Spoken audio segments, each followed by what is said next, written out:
नमस्कार, मैं हूं पीडी सोनी और आप देख रहे हैं जनमत न्यूज़ चैनल। आज हमारे बीच श्री दिलीप मिश्रा जी, वरिष्ठ उपाध्यक्ष मध्य प्रदेश सेवानिवृत्त कर्मचारी महासंघ ग्वालियर मौजूद हैं।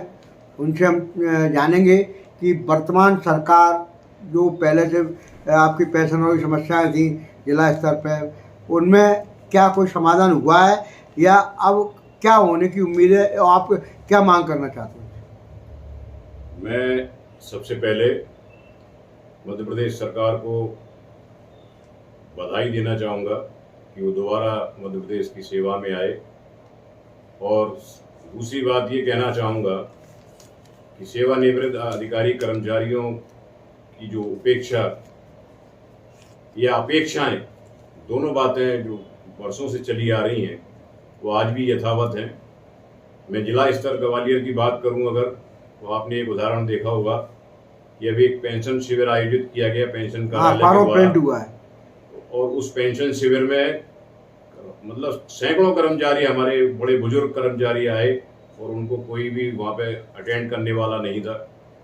जब कार्यालय में निरीक्षण किया गया तो वहाँ कोई भी अधिकारी कर्मचारी, पेंशन अधिकारी कर्मचारी नहीं थे।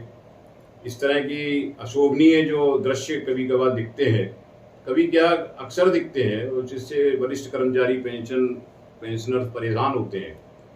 मैं इस संबंध में मध्य प्रदेश सरकार से ये निवेदन करना चाहूँगा, आह्वान करना चाहूँगा कि कम से कम इस तरह की व्यवहार कर्मचारियों से, सेवानिवृत्त कर्मचारी अधिकारियों से ना करें। उनकी समस्याओं का जिला स्तर पे या जिस स्तर पे, शासन स्तर पे, जहाँ भी वो उनका निराकरण होना चाहिए। दूसरी एक बहुत बड़ी समस्या मेरे को ग्वालियर जिले में देखने को मिल रही है कि जो दैनिक वेतन भोगी कर्मचारी हैं जी, उनको सरकार कर्मचारी तो मानती है और सुविधाएं देती है, मगर पेंशन की सुविधा नहीं दे रही। अच्छा। इस संबंध में हमारे संगठन न्यायालय में भी गए हैं, हमारे संगठन के पदाधिकारी जा रहे हैं, और मेरा निवेदन तो ये है कि न्यायालयीन प्रक्रिया तो एक अंतिम लक्ष्य होता है। सरकार से मेरा निवेदन है कि कम से कम उनको जीवनोपार्जन के लिए पेंशन की सुविधाएं तो दी जाए। जब आप ग्रेजुएटी दे रहे हो और उनको पेंशनर मान रहे हो, अपना कर्मचारी मान रहे हो, फिर उनको पेंशन देने में क्या सुविधा है, वो परेशानी है।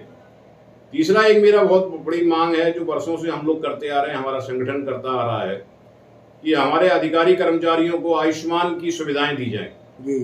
पिछली सरकार से, शिवराज सरकार से भी हम लोगों ने ये मांग करी थी और उन्होंने इस मांग को इग्नोर कर दिया, कोई ध्यान नहीं दिया।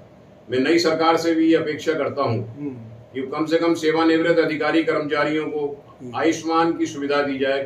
जैसा कि सर्वविदित है कि 60 से ऊपर के कर्मचारियों को तो अक्सर स्वास्थ्य संबंधी समस्याएं आती हैं, और जब वो जब उसमें वो क्या नाम है जाते हैं, तो उनके डॉक्टरों के सामने बड़ी समस्या पैदा हो जाती है आर्थिक। इस समस्या का बस एक ही समाधान है कि उसमें उनको आयुष्मान कार्ड की सुविधा दी जाए ताकि वो अपना समुचित वो इलाज करा सके। आपके संगठन ने इस पर कोई पहल की है? जी बिल्कुल करी है। हमारा संगठन जो है वो बहुत दिनों से इस चीज को मांग कर रहा है। जैसा मैंने आपसे निवेदन किया कि हमने तो पिछली सरकार से भी दिया, लिखित में दिया है, हमारे वरिष्ठ अधिकारियों ने दिया है।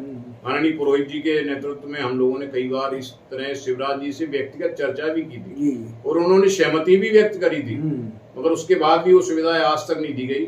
इसीलिए मैं नई सरकार से ये अपेक्षा कर रहा हूँ, ये मांग भी कर रहा हूँ, और हमारे वरिष्ठ अधिकारी इसको उनके संज्ञान में लाएंगे भी कि कम से कम कुछ ना दिया जाए तो फिलहाल हाल फिलहाल आयुष्मान कार्ड की सुविधाएं तो दी जाए। और तीसरा एक बहुत गंभीर समस्या है जो पिछली सरकार से भी चली आ रही है, धारा 49 की। और ये समस्या हमारे और छत्तीसगढ़ के बीच में है। इस बार सबसे प्रसन्नता का विषय ये है कि दोनों जगह भारतीय जनता पार्टी की सरकार है, मत भिन्नता तो हो नहीं सकती। मेरा निवेदन ये है कि जब भी सरकार घोषित करे, छत्तीसगढ़ सरकार ने तो डीए का घोषणा कर भी दी है, अब मध्य प्रदेश सरकार इसमें क्यों विलंब कर रही है, जबकि वो समान विचारधारा की समान लोग हैं, हमारे भी लोग वहाँ भी हैं, हमारे लोग यहाँ भी हैं। सहमति होने में कितना मिनट लगता है? 15 मिनट लगता है। आप मेल पे भेजो, मेल से स्वीकृति आ जाए। तो ये समस्या का समाधान हो सकता है।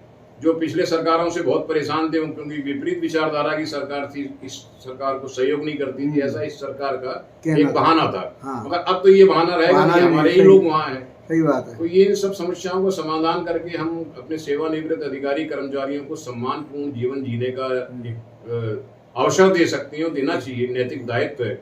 आप बड़े बुजुर्गों को घर में सम्मान देते हैं तो निश्चित रूप से जो हमारे पास एक अनुभवों की बहुत बड़ी थाती है। मैं तो सरकार से एक प्रस्ताव ये भी करता हूँ कि हमारी सेवाओं को आप अपने चुनावी कार्य में भी उपयोग कर सकते हैं। चुनाव कार्य का भी हमें सहयोग मिलेगा कर्मचारियों को। बिल्कुल, क्योंकि हम तो सेवानिवृत्त कर्मचारी हैं और पेंशन लेते हैं, तो निश्चित रूप से मध्य प्रदेश सरकार के ही सेवानिवृत्त कर्मचारी हैं।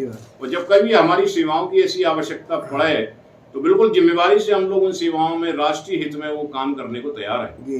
बहुत अच्छा। और पांचवी एक बड़ी समस्या ये है कि एक वरिष्ठ नागरिक आयोग का वो किया जाए, गठन किया जाए।